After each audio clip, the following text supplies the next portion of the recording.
Qala al-musannif rahimahullahu ta'ala. Qala an-nabiy sallallahu alaihi wasallam an tu'mina billahi wa malaikatihi wa kutubihi wa rusulihi wal yaumil akhiri wa tu'mina bil qadari khairihi wa syarrihi.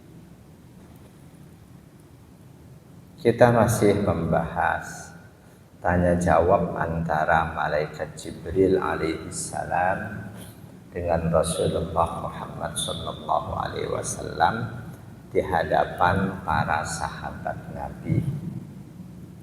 Yang tujuan tanya jawab itu untuk mengajarkan kepada para sahabat Nabi masalah Islam, iman, dan juga ihsan. Kita sedang membahas masalah iman. Ketika masalah Islam Rasul sudah berikan jawaban, Jibril mengajukan pertanyaan berikutnya, akhbirni 'anil iman. Beritahukan kepadaku tentang iman. Jawaban Rasul bukan definisi iman, melainkan langsung menuju ke hal-hal yang wajib diimani. Kata beliau Rasulullah sallallahu alaihi wasallam, iman itu adalah antu'mina billah, kamu imani Allah, wa malaikatihi, malaikat-malaikat Allah, wa kutubihi, kitab-kitab Allah, wa rusulihi, dan rasul-rasul Allah. Ini yang malam ini kita bahas, apa makna mengimani Rasul-Rasul Allah. Iman pada Allah, malaikat Allah, kitab-kitab Allah itu sudah kita bahas. Wa rusulihi, termasuk yang harus diimani, wajib diimani adalah Rasul-Rasul Allah. Apa maknanya? Ai bi annahu arsalahum ilal khalqi lihidayatihim. Wajib kita mengimani bahwa beliau-beliau Rasul-Rasul Allah sengaja diutus oleh Allah. Sengaja diutus oleh Allah untuk hidayatihim. Bisa diartikan untuk memberikan hidayah kepada manusia, bisa juga diartikan untuk menyampaikan hidayah Allah kepada manusia. Dua arti itu boleh, karena hidayah macam-macam. Ada hidayah yang khusus, cuma Allah yang bisa memberikannya. Selain Allah, Rasul pun nggak bisa. Ada hidayah yang Rasul diwajibkan untuk menyampaikan hidayah itu kepada umat manusia.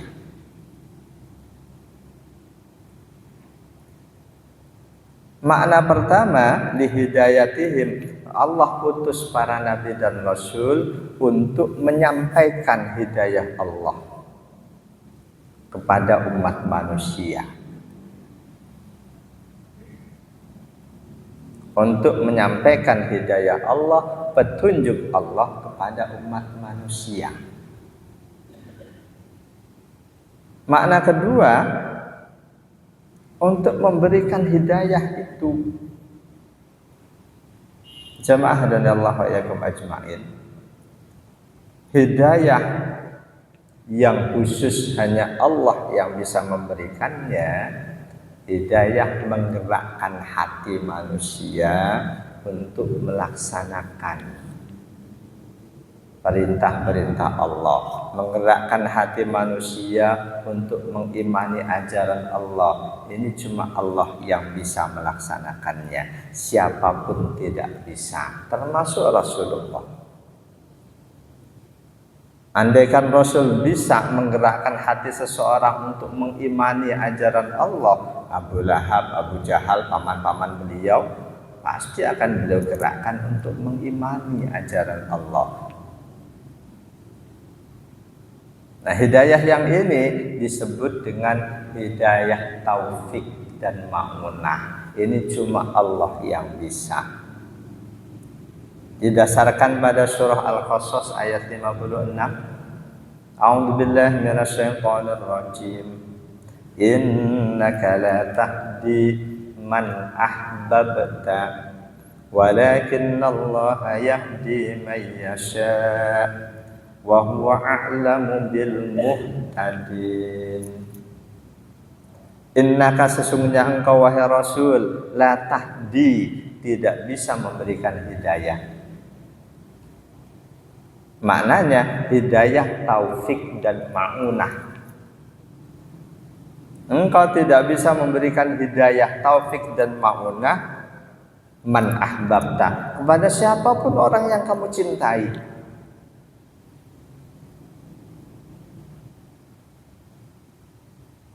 Hidayah taufik dan ma'unah ini dalam tafsir Ibnu Katsir, laisa ilaika dzalik. Ini bukan tugasmu. Rasul tidak dituntut oleh Allah untuk si anu harus beriman, tugasmu enggak. Andai kan Rasulullah ditugaskan itu Abu Lahab harus beriman, ini tugasmu. Rasul enggak berhasil, berarti Rasul gagal. Ini bukan tugas Rasul ini. Hidayah taufik, hidayah ma'unah ini bukan tugas Rasul. Laisa ilaika dzalik. Itu bukan wewenangmu, bukan tugasmu. Innama 'alaikal balag, tugasmu cuma menyampaikan. Nah, ini hidayah yang menjadi tugas Rasul, menyampaikan ini ajaran Allah, ini Islam, begini. Ini tugas kewajiban buat Rasul. Karena itu makna Rasul menyampaikan hidayah, ya ini menyampaikan ajaran Allah. Orang yang nggak tahu Islam jadi tahu karena dakwah Rasul. Orang yang semula nggak paham siapa sih pencipta langit bumi jadi tahu karena dakwah Rasul. Jadi makna Rasul menyampaikan hidayah adalah menyampaikan ajaran Allah kepada umat manusia, alias bertabligh.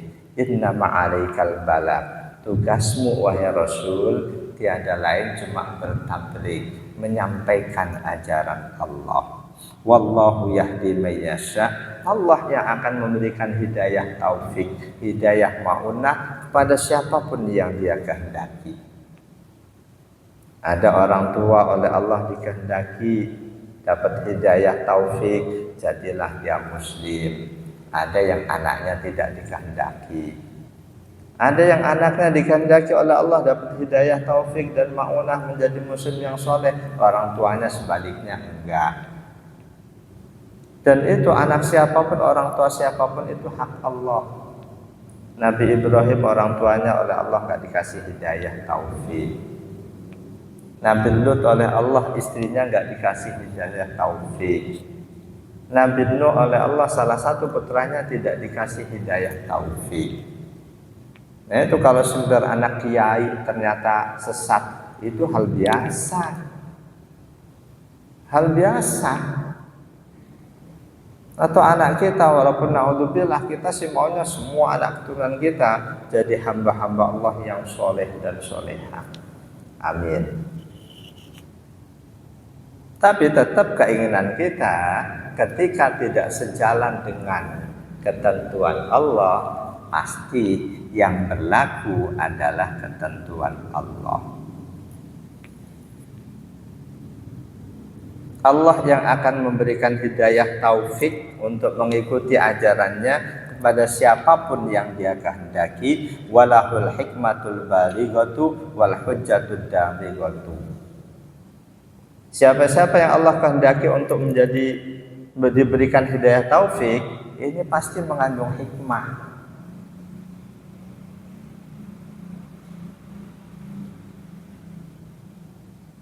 Jamaah dan Allah wa iyyakum ajma'in. Al-Qasas 56 itu sejalan dengan Al-Baqarah 272, bahwa hidayah taufik, hidayah ma'unah cuma Allah yang bisa memberikannya. Seseorang tahu tahajud itu istimewa, apa iya pasti dia bisa melaksanakan tahajud? Belum tentu. Siapa yang bisa menggerakkan hatinya untuk tahajud? Cuma Allah. Kita terhadap anak kita nasihati begini daripada begadang lebih baik tidur nanti malam kamu tahajud. Belum tentu. Kalau Allah tidak gerakkan hatinya untuk bangun tahajud, walaupun kita ngomong sampai berbusa-busa dalam istilah orang, tidak akan dia seperti itu. Tapi omongan kita itulah yang oleh Allah akan dicatat jadi pahala buat kita. Ketika kita tidak ngomong, nggak nasihati anak kita nggak nasihati anak kita, lalu anak kita naudzubillah sesat, kita akan dimintai tanggung jawab oleh Allah.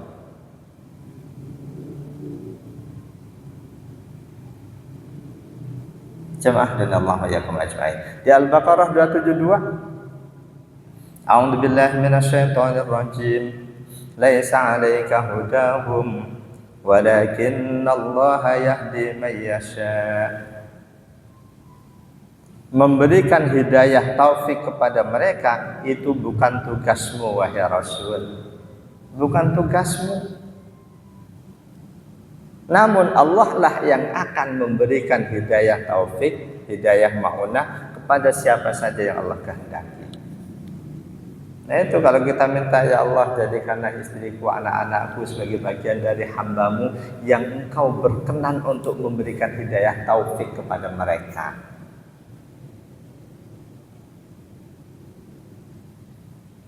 Nabi Nuh sendiri udah menegaskan di hadapan umatnya. Allah firmankan tentang apa yang diucapkan Nabi Nuh kepada umatnya itu, wa ma yanfa'ukum nushi in aradtu an ansaha lakum in kana Allah yuridu ayyuhyikum. Nasihat-nasihat yang aku berikan pada kalian ini nggak akan ada manfaatnya jika Allah justru menghendaki menyesatkan kalian. Jadi tugas para nabi cuma hidayah tabligh, dakwah, memberitahukan ini ajaran Allah, sholat ini caranya begini, cuma ngasih tahu. Selanjutnya manusia apakah tergerak hatinya untuk menjalankannya, ini sepenuhnya Allah. Jadi hidayah taufik, keinginan untuk melaksanakan ajaran Allah, mengikuti agama Allah, ini seutuhnya Allah yang bisa memberikan kepada siapapun yang Dia kehendaki. Nabi kita, setiap nabi dan rasul ingin seluruh orang yang didakwahi mengikuti beliau. Setiap orang tua pasti pengen semua anak-anaknya jadi hamba Allah yang soleh-solehah. Tetapi ketika keinginan itu tidak sejalan dengan takdir Allah yang akan terwujud. Di surah Yusuf ayat 103, A'udzubillahi minasyaitonir rajim. Wa ma aktsarun nasi walau harasta bimu'minin. Tidaklah mayoritas manusia akan beriman meskipun kamu sangat menginginkan mereka menjadi mukmin. Bama aksarun nasi, tidaklah mayoritas manusia akan menjadi mukmin meskipun kamu sangat menginginkan mereka menjadi mukmin. Jadi imannya seseorang sepenuhnya karena kehendak Allah, walaupun sababiahnya mungkin berkat dakwah si anu. Seseorang menjadi hamba Allah yang soleh, yang rajin ibadah sepenuhnya karena Allah, meskipun mungkin sabab-musababnya ada yang ngaji deketin dia, diajak ngobrol baik-baik lalu terpikat, itu sababiah. Sebagaimana rizki, semuanya Allah yang ngasih. Sababiahnya mungkin melalui usaha ini, melalui ini. Ini yang wajib kita yakin. Wa hadhil ayatu akhassu min hadhihi kullihi. Jadi ayat Al-Qasas 56 bahwa cuma Allah yang bisa memberikan hidayah, maknanya hidayah taufik. Ada di ayat lain di mana Allah menegaskan bahwa Rasulullah pun bisa memberikan hidayah. Ada ayat lain di mana Allah menegaskan bahwa Rasulullah pun bisa memberikan hidayah di surah Asy-Syura ayat 52. Wa kadzalika auhayna ilaika ruham min amrina ma kunta tadri mal kitab walal iman walakin ja'alnahu nuran nahdi bihi man nasha'u min ibadina wa innaka latahdi ila siratin mustaqim. Wa innaka sesungguhnya engkau wahai Rasul latahdi betul-betul memberikan petunjuk, memberikan hidayah menuju jalan yang lurus. Asy-Syura 52 tidak bertentangan dengan Al-Qasas 56. Al-Qasas 56 cuma Allah yang bisa memberikan hidayah, maksudnya hidayah taufik dan ma'unah. Di Asy-Syura 52 wa innaka latahdi ila siratim mustaqim, engkau wahai Rasul betul-betul memberikan hidayah menuju jalan yang lurus. Maknanya ini hidayatul-din, hidayah agama. Rasul berdakwah memberitahukan pada manusia ini agama yang diridhoi Allah, materinya ajarannya ini orang jadi tahu. Nah ini hidayatul-din.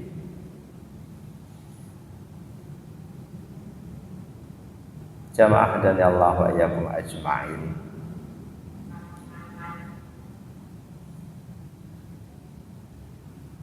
Jadi hidayah yang hanya Allah bisa memberikannya, selain Allah, Rasul dan siapapun nggak bisa. Itu hidayah ma'unah atau hidayah taufik, cuma Allah yang bisa. Taufik untuk menjalankan hal-hal baik, menjauhi hal-hal yang buruk, cuma Allah yang bisa menggerakkan hati seseorang. Ketika Allah nggak gerakkan hati seseorang, walaupun dia tahu ini ajaran agama yang benar, dia tidak akan ikuti. Dan hidayah taufik ini Allah dalam memberikannya tidak melihat orang yang cerdas Allah kasih hidayah taufik, enggak. Buktinya banyak profesor yang menyembah Tuhan selain Allah, padahal dia cerdas. Berarti masa Tuhan selain Allah disembah, dia cerdas, dia ngerti itu nggak bisa dituhankan, kenapa dia tetap menuhankan dia? Dia tidak diberi hidayah taufik oleh Allah. Banyak umat Islam hidayatul-din dia sudah dapatkan, dia rajin ngaji, hidayah agama dia dapat, ajaran Islam dia tahu, ini, tapi dia nggak praktekkan. Berarti hidayah taufik Allah nggak berikan pada dia. Bahkan banyak diantaranya yang dia tahu, dia faham ini perintah Islam, dalilnya ini, yang karena itu dia pintar ngomong lagi, dia diundang kemana-mana, dikenal sebagai kiai mubalik. Tapi Allah nggak berikan dianya hidayah taufik, sehingga dia cuma bisa ngomong, nyuruh orang, dianya nggak bisa mempraktekkan. Ini yang dulu khutbah di sini saya sampaikan. Nah itu selanjutnya Syekh Profesor Dr. Wahbah bin Mustafa Az-Zuhaili dalam kitab Tafsirul Munir, beliau menguraikan macam-macam hidayah. Kata beliau, waqad manahallahu ta'ala lil insani khamsa hidayatin yatawassalu biha ila sa'adatihi. Allah berikan kepada manusia 5 macam hidayah. Ada yang diberi cuma 4 hidayah, ada yang diberi 5 utuh, 5-5-nya diberikan. Kelima macam hidayah itu yang pertama, hidayatul ilham al-fitri, hidayah berupa ilham. Berupa ilham. Wa takunu litifli mundu wiladatihi fahuwa yahissu bil hajati ila ta'am syarab. Contohnya, anak yang baru terlahir, baru lahir, Allah sudah berikan ilham bahwa dia ada lapar, ada haus. Allah berikan ilham fayusrahu taliban lahu. Ketika dia lapar, dia nangis. Siapa ngajari dia? Lapar dia nangis, haus dia nangis. Ini ilham dari Allah. Yang kedua, hidayatul hawasi, hidayah berupa indera. Kita manusia panca indera. Wa hiya mutammimatun lil hidayatil ula. Indra buat manusia panca indera ini sebagai penyempurna untuk hidayah yang pertama, ilham. Seiring dengan bertambahnya umur bayi, dia akan bisa nggak sekedar nangis, dia bisa dengar, dia bisa punya indera, memanfaatkan inderanya itu. Ketika dia nangis dengar suara ibunya, dia lagi terjadi lebih tenang. 2 hidayah dasar ini, hidayah ilham dan hidayah indera, wa hatanil hidayatani yastariku fihal insan wal hayawan. Manusia dan hewan sama-sama dikasih oleh Allah. Hewan pun dikasih ilham oleh Allah. Manusia juga. Hewan dikasih indera, manusia dikasih panca indera. Bal huma fil bidayati akmalu minal hayawani minal insan. Bahkan dalam urusan ini, 2 hidayah ini, antara hewan dengan manusia, hewan itu lebih cepat. Hewan baru lahir, dia udah ngerti. Allah berikan ilham untuk bisa berdiri. Berapa jam setelah lahir, hewan udah mulai belajar. Manusia nunggu ada masanya. Lebih cepat hewan. Termasuk ilham, hewan nanti ngerti isyarat dari maknya, suara maknya begini, tanda apa. Jadi antara hewan dan manusia dalam 2 hidayah ini, hidayah ilham dan hidayah indra, perlengkapan tubuh, alat tubuh itu lebih cepat dibanding manusia. Kalau hidayah yang ketiga, hewan Allah nggak kasih. Hidayatul akli, hidayah berupa akal. Orang yang diberi akal oleh Allah, kadang dengan akalnya dia tahu ini kebenaran, ini nggak benar. Itu hidayah Allah juga. Wa ya asma minal hidayataini sabiqaini. Hidayah akal lebih mulia dibanding 2 hidayah yang pertama, ilham dan panca indera atau indera. Fal insanu khuliqa madaniyan. Manusia Allah ciptakan sebagai makhluk sosial. Bitabai secara alami. Secara alami manusia Allah ciptakan sebagai makhluk sosial, li'aisu ma'al ghairi, selalu ingin hidup bersama yang lain. Seintrovertnya seseorang tetap dia butuh orang lain. Makhluk sosial yang tidak bisa hidup sendiri. Wala yakfi al-hissud dhahiru lil hayatil istimaiyah. Sebagai makhluk sosial untuk hidup di tengah masyarakat nggak cukup cuma punya panca indera. Fala budda lahu minal aqli. Karena itulah Allah berikan akal. Alladzi yuwajjihuhu ila masalikil hayat. Dengan akal itu manusia akan ngerti dalam menjalani hidupnya. Akal akan membimbing dia menuju jalan kehidupannya. Wa ya'simuhu minad dham'i minal khata'i wal inhirafi. Dengan akal itu manusia akan bisa terjaga dari salah, dari penyimpangan-penyimpangan. Wa yusahhihu lahu aghnadul hawasi. Dengan akal itu dia bisa mencerna ketika indranya salah. Kupingnya dengar seseorang kayaknya suara anu, tapi dia mikir, nggak mungkin kan tadi baru berangkat pergi kok suara anu, jangan-jangan maling nih. Tuh, akal yang bekerja. Kalau cuma kuping atau mata lihat, kayaknya itu si anu, akalnya akan bekerja. Enggak, bukan, yakin bukan. Oh dia sudah meninggal kok, masa dia ada? Tuh. Akal berfungsi untuk meluruskan kesalahan-kesalahan yang mungkin terjadi dilakukan oleh panca indera. Nah, akal ini kedudukannya sebagai hidayah yang ketiga. Dengan akal kadang manusia tahu mana yang benar, mana yang salah. Karena itu orang yang tidak punya akal tidak wajib beragama. Namun dalam beragama kita tidak boleh menomorsatukan akal.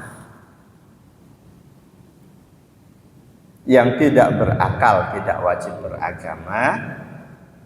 Nggak beragama nggak dosa. Orang gila tuh nggak beragama nggak dosa. Melakukan perbuatan apapun orang gila nggak dosa. Tapi walaupun tidak berakal tidak wajib beragama, tapi akal tidak boleh dinomorsatukan dalam agama. Nomor satunya tetap agama itu, ajaran agama itu. Nah, hidayatuddin ini hidayah yang keempat. Wahiyal hidayatul lati la tukhti'u. Ini hidayah yang jelas acuan-acuannya, yang tidak akan salah. Siapapun yang mengikuti ajaran agama, dia tidak akan salah. Kalau ada dalil-dalil agama yang belum bisa dirasionalkan, ikuti dalil agama, jangan ikuti rasio. Berarti ini ayat ini nggak benar nih. Pikiran kita yang belum sanggup mencernanya. Wal masdarul ladzi la yadullu. Ajaran agama, hidayah agama, itulah hidayah yang tidak akan salah, tidak akan sesat. Faqat yukhti'ul aqlu, sedangkan akal boleh jadi salah. Akal boleh jadi salah. Karena itu dalam agama posisi akal untuk memahami dalil, memahami ajaran agama. Bukan ajaran agama yang harus ikut akal, tapi akal yang harus ikut ajaran agama. Jadi akal sangat boleh jadi salah, walaupun kadang akal itu bisa menunjukkan mana yang benar, mana yang salah. Tetapi kadang akal bisa salah. Wa tanjarafan nafsu ma'al ladzati wasyahawat. Termasuk diri kita, nafsu kita kadang bisa terbawa oleh kelezatan dan hawa nafsu syahwat. Itu yang menyebabkan akal menyimpang. Hatta tawarradaha mawaridal halal. Ketika akal dikendalikan oleh hawa nafsu, itu yang rawan untuk terjebak masuk ke jurang kebinasaan. Fayahtajul insanu ila muqawwibin mursyidin. Karena itu secerdas apapun seseorang, akalnya hebat, IQ-nya tinggi, tetap dia membutuhkan penuntun yang teguh, yang tidak akan terpengaruh oleh hawa nafsu. Hadin la yasta'assaru bil ahwa. Secerdas apapun seseorang, dia tetap membutuhkan pembimbing yang tidak terpengaruh oleh dorongan nafsu. Fatas'afuhu hidayatuddin liirsyadihi ila tariqil aqwam. Hidayah agama ini yang akan membantu orang yang berakal secerdas apapun untuk menemukan jalan yang lurus. Imma ba'dal wuqu'i fil khata'i aw qablahu. Bisa jadi hidayah agama membimbing sesudah dia terlebih dahulu tersesat lalu menemukan agama, atau sebelum dia tersesat sudah menemukan agama. Ini hidayatul-din. Jamaah hadani Allah wa iyyakum ajmain. Hidayah agama boleh dikata hidayah yang akan menjaga, penjaga yang terpercaya untuk seseorang agar tetap berada di jalur yang lurus. Ini hidayah agama. Fasarat hadhil hidayatu asaddu ma yahtaju ilaihal insan. Dari 4 hidayah tadi, hidayah agama adalah hidayah yang paling dibutuhkan manusia. Ditahqiqi sa'adatihi, untuk mewujudkan kebahagiaan dia dunia dan akhirat. Al-Quran sudah mengisyaratkan di banyak ayat tentang hidayah ini, bahwa hidayah agama Allah berikan melalui Rasul dan selanjutnya melalui ahli waris para nabi dan Rasul. Di surah Al-Balad ayat 10, wa hadainahun najdain. Maknanya bayyana lahu tariqayil khairi was-sabri was-sa'adati was-saqai. Aku sudah berikan pada manusia petunjuk mana jalan yang baik, mana yang buruk, mana yang benar, mana yang salah. Ini tugas para nabi dan rasul, juga para ulama ini, memberitahukan ajaran Allah, ini baik, ini buruk, ini benar, ini salah. Mereka yang tahu baik belum tentu menjalankannya. Kalau hidayah kalimah, hidayah taufik Allah tak berikan. Koruptor kira-kira tahu nggak kalau itu haram? Yakin para koruptor tahu korupsi itu haram, tapi kenapa mereka masih menerjang? Karena mereka tidak Allah berikan hidayah taufik. Siapapun yang melakukan kesalahan bukan berarti dia nggak tahu itu salah. Mereka yang maksiat bukan berarti nggak tahu itu maksiat. Taunya tahu. Hidayah agama sudah Allah berikan pada mereka, tapi hidayah taufik dan ma'unah tidak mereka dapatkan. Di ayat yang lain, Fussilat ayat 17, wa amma samudu fahadainahum fastahabbul ama 'alal huda. Al-ayat. Adapun kaum Samud, fahadainahum, aku sudah berikan petunjuk kepada mereka, hidayah untuk mengetahui ini ajaran yang benar, ini yang sesat, melalui Nabi Soleh. Mereka sudah tahu, tapi fastahabbul amma 'alal huda, mereka lebih memilih membutakan diri dari dakwah Nabi Soleh, dari ajaran Allah, daripada mengikutinya.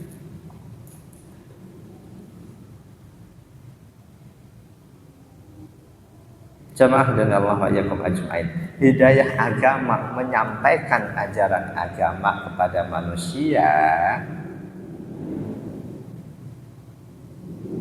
Hidayah ini tugas para nabi dan rasul, juga tugas para ulama. Sama. Jadi rasul bisa memberikan hidayah agama, hidayah. Para ulama pun demikian, bisa memberikan hidayah. Orang yang nggak tahu sholat yang benar kita ajarin, berarti kita memberikan hidayah agama kepada dia. Hidayah taufik mutlak cuma Allah yang bisa memberikannya. Jadi ulama pun bisa memberikan hidayah sebagaimana Rasul Makna hidayah yang dimaksud hidayatuddin, hidayah menjelaskan ajaran agama sampai orang paham. Bedanya menyampaikan hidayatuddin bagi para nabi dan rasul fardu ain, sedangkan bagi para ulama fardu kifayah. Inilah makna al ulama'u warasatul anbiya. Hadis dari sahabat Abu Darda riwayat Imam Ahmad, At-Tirmidzi, Ibnu Majah, hadisnya sahih. Para ulama itu pewaris, ahli waris para nabi. Mewarisi apanya?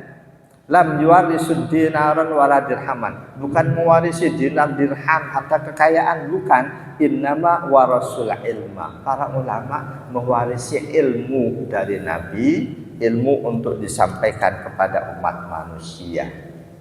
Faman akhadahu akhadha bihaddin wafidin. Siapapun yang mengambil ilmu agama harus ambil dengan seutuhnya, ambil yang sempurna.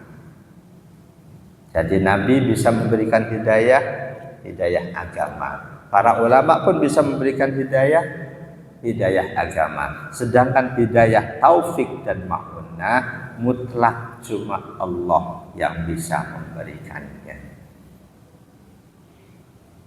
Bagi para nabi dan rasul, menyampaikan hidayah agama, menjelaskan agama kepada umat manusia fardu ain. Satu di antara ayatnya An-Nahl ayat 35. A'udzubillahi minasyaitonir rajim. Fahal 'alar rusuli illal balagul mubin. Al-ayat. Tidak ada kewajiban para nabi dan rasul melainkan sekedar bertabligh, menyampaikan ajaran Allah. Walaupun satu kampung yang dinasihati nggak ada yang nurut, ketika Rasul sudah menyampaikan tugas dakwahnya, mereka sudah nggak dosa, sudah melaksanakan kewajibannya. Sedangkan bagi selain Rasul bertabligh fardu kifayah, Ali Imran 104. A'udzubillahi minasyaitonir rajim. Wal takum minkum ummatun yad'una ilal khairi wa ya'muruna bil ma'rufi wa yanhauna 'anil munkar. Hendaklah ada sebagian dari kalian. Bukan seluruh kita disuruh bertabligh, berdakwah, bukan sebagian. Fardu kifayah. Hendaklah ada sebagian dari kalian yang menyeru perbuatan baik, memerintahkan perbuatan ma'ruf dan mencegah perbuatan munkar. Jamaah dan Allah wa iyyakum ajmain. Dan hidayah kelima, puncak hidayah adalah hidayah ma'unah dan taufik. Taufik untuk dengan sukarela, senang hati mengikuti jalan yang lurus, melaksanakan sebuah kebaikan, menjauhi segala keburukan. Ini hidayah cuma Allah. Ketika kita meminta hidayah kepada Allah, maknanya hidayah taufik ini. Hidayah taufik gak bisa dicari, cuma Allah yang bisa memberikan. Yang bisa kita cari omongan jangan nunggu hidayah, cari hidayah itu hidayatuddin. Hidayah taufik gak bisa dicari, kita cuma minta. Dan Allah mengajari kita untuk selalu minta sehari berkali-kali. Melalui ayat yang wajib kita baca dalam sholat, ihdinas siratal mustaqim. Tunjukkan pada kami ya Allah, mantapkan hati kami untuk selalu berada di hidayahmu ya Allah, hidayahmu yang lurus untuk selalu istiqomah melaksanakan perintah-perintahmu. Jadi hidayah ini hidayah taufik, wa hadil hidayatu khassatun bihi subhanahu. Khusus itu cuma Allah. Lam yamnahha ahadan min khalqihi. Tidak ada satupun makhluk Allah yang bisa memberikan hidayah ini. Bal nafaha Nabi sallallahu alaihi wasallam. Bahkan Nabi pun, Allah tegasin, Nabi pun tidak bisa memberikan hidayah taufik ini. Di ayat tadi Al-Qasas 56. Innaka la tahdi man ahbabta. Engkau Muhammad, walaupun sebagai Rasul yang paling utama, paling mulia, engkau tidak bisa memberikan hidayah taufik kepada siapapun yang kau cintai.